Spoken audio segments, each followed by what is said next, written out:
Hi everyone, Jenny with On Fire Fit, and I am doing some ballet again finally. I have had some requests and I just felt like I was running out of time to get all of my different things in. And as you know by my name, I am On Fire Fit, and really my videos started off with fitness and ballet. And so I am showing you some of my fitness again. I know that I do a little diversity. I'm really into health, healthy eating, and all of that. So you're going to see a little bit on each of my videos, and of course, my high heel collection. But today, we are showing you kind of a typical ballet class. I am doing this at home, of course, but a typical ballet class where you start with tendus. Well, actually, I start with pliés. I did not do that, but I'm starting with tendus, and then I'm going to progress to some of the other ones that we do at the bar. And so if you are a ballet person, or you enjoy ballet, or you like the idea of doing ballet for fitness, I would love for you to follow along with me. I do not claim to be an expert. I don't claim to have perfect form or anything. I've always been recreational. I was trained well, but I'm sure some people that have a fine, keen eye will see, things that I can improve upon. However, I think we all should do things even if we can't do them perfectly. So that's what you're seeing here. This is a tendu with a plie, and if it looks simple, just try doing this 12-minute little exercise workout with me and tell me if you feel the burn. We're always about the burn. So here I'm holding down a plie. I've got my standing leg is in a bent position. And so you usually are going to feel the burn in the muscle on that leg. So come along with me and try it.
I decided to try some different angles. I wasn't sure if that other lighting was just too bright, so I moved my chair.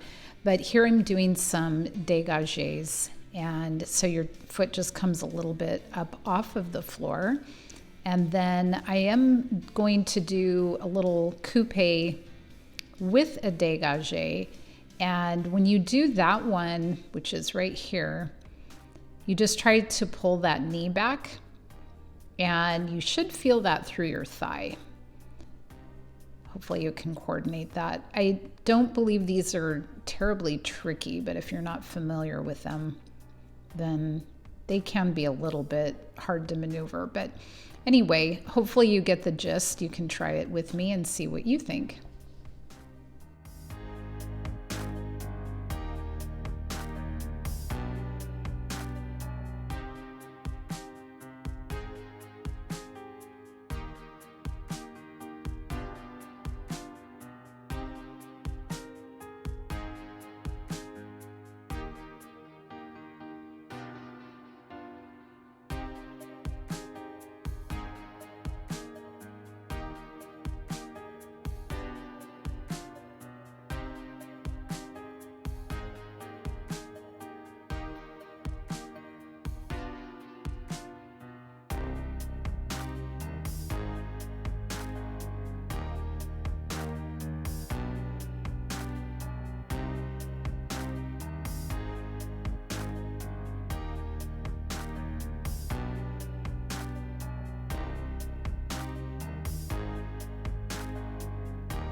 And yet another angle. So now we're going into Rondejong. So you're going to make a little circle on the floor with your foot, and you're trying to keep your hips stable and trying to keep the knees very straight. This is easy to do if you allow your knee to bend. It's harder to do if you keep that knee very straight. And that's what I'm always trying to help my students get used to, because otherwise you don't really feel like you're doing a whole lot with this one.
This one is called Fondue, and you're really trying to keep that knee driving out to the side as you bend and then straighten. And so you should feel this, especially in your thighs, if you're doing it correctly. And you'll see here in a minute, I'm going to add a releve, which is going to definitely trigger your calf muscle. So if you're trying to build calf muscles, then come along and let's do it together.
We are finishing with fondues on this side.